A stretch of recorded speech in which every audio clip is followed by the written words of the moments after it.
Okay, and we're back for Section 2, Breakout, the Mongol Empire.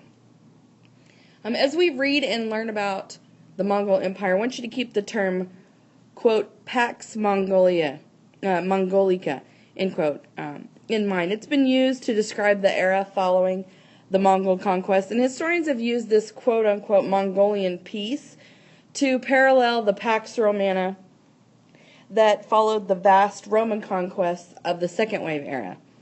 And think about the argument that Mongol domination shifted and intensified the trade routes along the Silk Roads, because the Silk Roads also served to accelerate religious diffusion across Eurasia.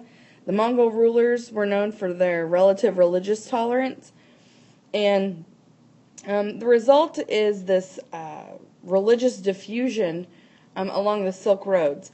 And think about the cross-cultural interactions that resulted from Mongol rule.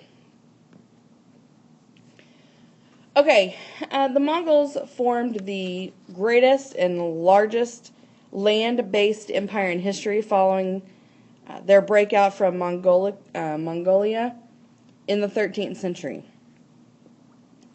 There's extensive linkage of nomads of inner Eurasian steppes with the outer agricultural civilizations, and this created a far greater contact between Europe, China, and the Islamic world than ever before. Total Mongol population was only about 700,000, so it's still relatively small compared to other parts of the world, and they did not have a major cultural impact on the world. They didn't try to spread their ancestor worship or shamanism to other peoples, and they were mostly interested in exploiting the conquered peoples, getting what they could, usually economically, from those other people, or politically. And the Mongol culture today is actually just largely confined to Mongolia. And the Mongol Empire was the last great nomadic state that controlled such a vast area of land. So now let's talk about Temujin. From Temujin to Chinggis Khan, the rise of the Mongol Empire. Some of you may have heard of Genghis Khan. Same guy, different spellings. That's what happens sometimes with translations from one language to another. The sounds are changed a little bit, and thus the spellings change. But if you've heard of Genghis Khan, Chinggis Khan is the same guy. Okay, so originally his name was Temujin, and he created the Mongol Empire.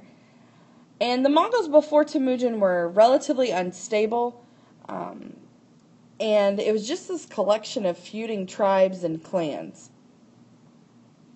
But Temujin rose to power. His father was just a minor chieftain, and was murdered before Temujin turned 10 years old. But his mother held the family together after they were deserted by the clan. And when Temujin grew up, he drew together a small following of friends and allied themselves with a more powerful tribal leader. And this really shifted a series of alliances and betrayals, and even some military victories that developed from that. And he basically won a reputation as a great leader because of what he could do, how he could bring people together, and the alliances that he was able to build. And he was a military genius. So, he has this desperate and poor childhood after his father was murdered. His mother really did an excellent job, very resourceful, held the immediate family together based on this marginal existence because they were kicked out. But he won a series of battles, forged some alliances based on loyalty as opposed to kinship, and he built up a steady, powerful force. He was generous to his friends but ruthless to his enemies. In this process, he gained a reputation for destroying his enemies but rewarding those loyal to him. He also incorporated warriors from defeated tribes into his army and eventually forced loyalty from them. In 1206, the Mongol Tribal Assembly recognized Temujin as Chinggis Khan, or universal ruler. And he began in a period a period of expansion to hold his followers together. He led a major attack on China in 1209, and that began a 50-year Mongol world war. Chinggis Khan, Ogadai, Möngke, and Kublai Khan, some of his grandchildren, created an empire that included China, Korea, large chunks of Central Asia, Russia, the Middle East, and even parts of Eastern Europe.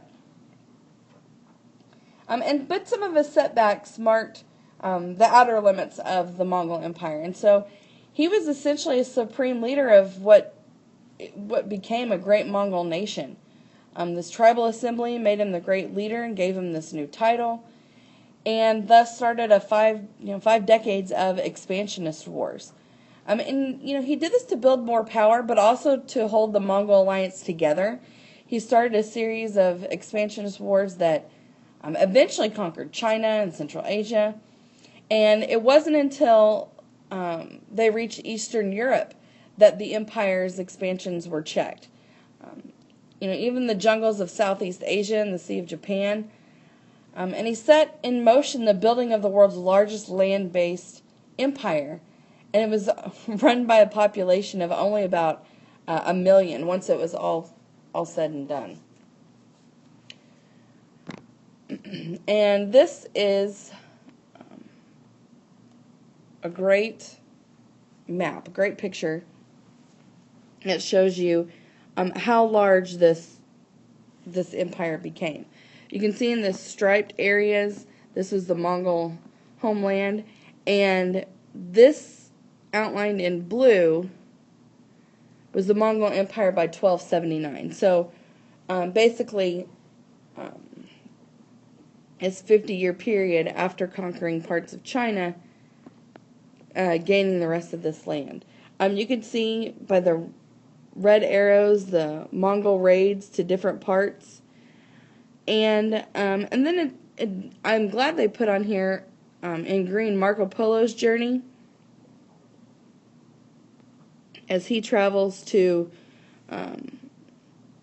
all the way to China, and at the time what's ruled by Kublai Khan and the Yuan dynasty.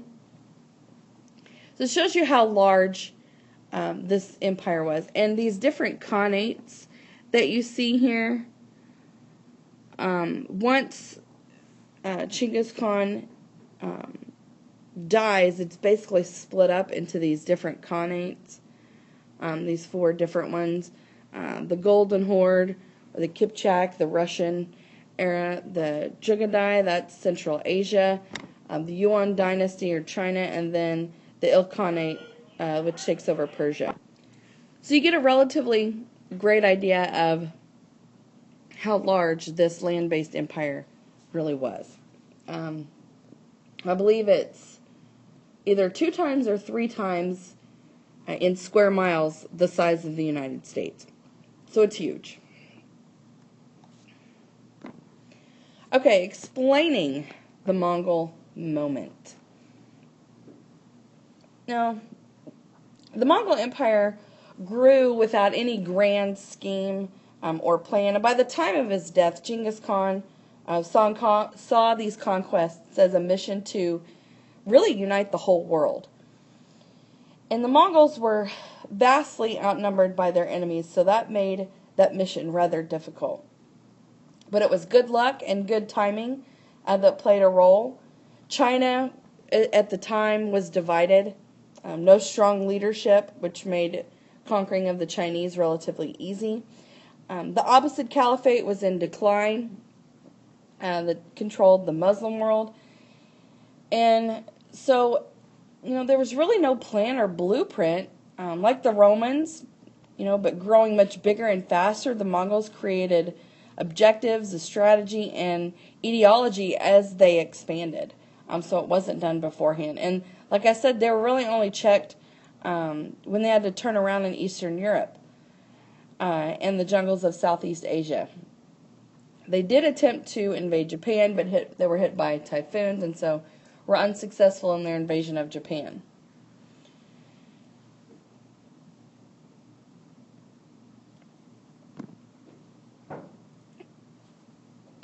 Now, some keys to their success. They were well led, they had great leaders, they were organized, a rather disciplined army. And their army was divided up into units of 10, 100, 1,000, and 10,000 warriors.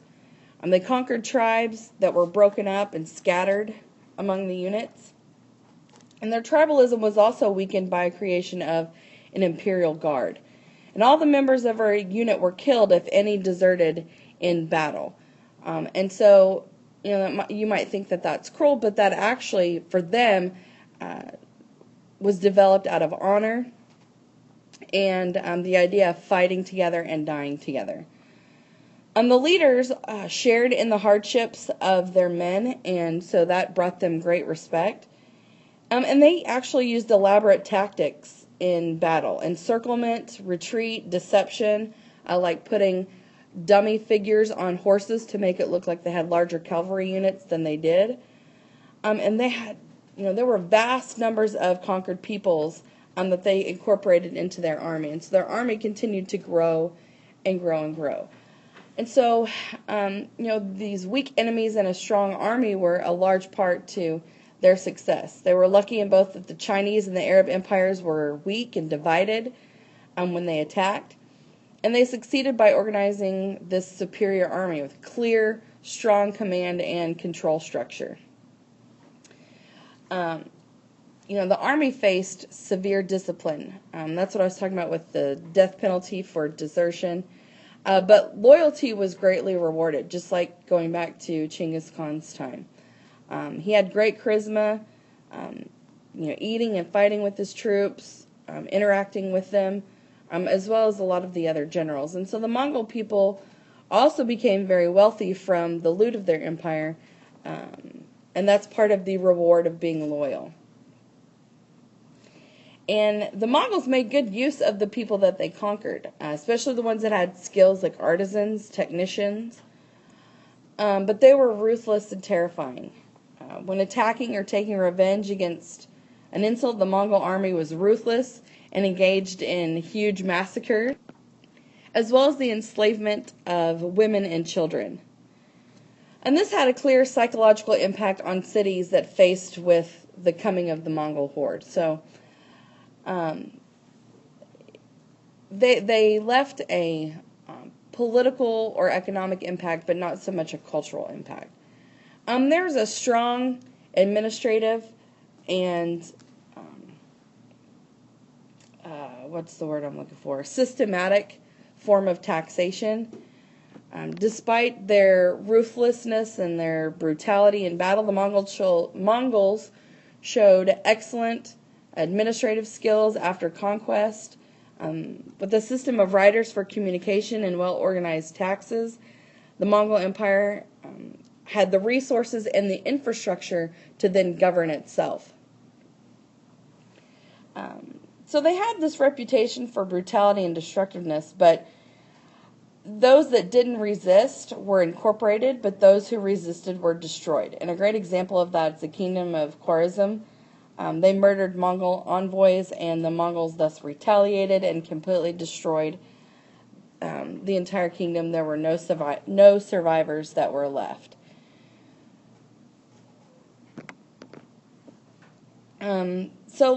The Mongols being able to mobilize their resources, this is very important. So this, not only did they have an excellent system for taxation, but they also had an elaborate census system where they could keep track of what exists in their empire. And this system of relay stations for communication and trade, these posting stations, were excellent. They were usually set up anywhere from 20 to 40 miles apart, and at each posting station were multiple horses where merchants or riders could stop, refresh, eat, rest, get new horses, and then continue on with their purpose, their mission. And so those were very favorable conditions for merchants. And the Mongols recognized the value of a vibrant economy. They ensured profits and safe conduct for merchants. And so that was very important in that successful system of communication and trade networks that they developed.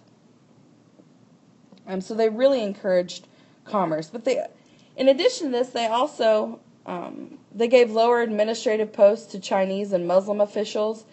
They were also known for their religious toleration. They had really no interest in religious imperialism.